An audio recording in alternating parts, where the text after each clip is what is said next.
পল্টু, বলতো কালকের মুরগি পার্টিটা কেমন হয়েছিল রে?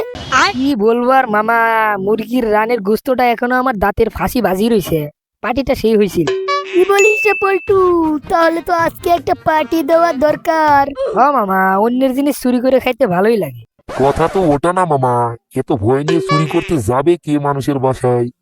কেন আজকে চুরি করে খাওয়াবে পল্টু? তাহলে তো ভালোই হয়, আজকের রাতে আবার পার্টি হবে। মানে মামা, মানে আমি রে পল্টু, তোর কি কোনো আপত্তি রয়েছে নাকি রে?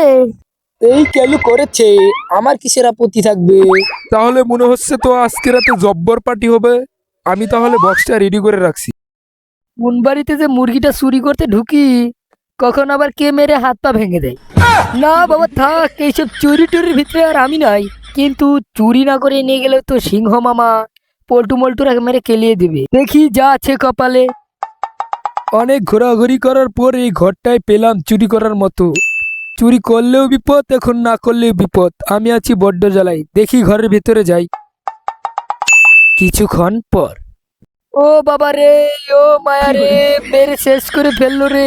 মুরগি চুরি করে না, তোমার মুরগি চড়া করে বাইর করছে আমি।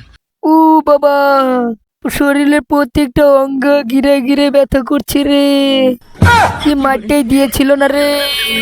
বেঁচে থাকতে আর এই পার্টি মাটিতে যাব না কোনো সময়। আসসালামু আলাইকুম বন্ধুরা, আশা করি আল্লাহর অশেষ রহমতে সকলেই ভালো আছো।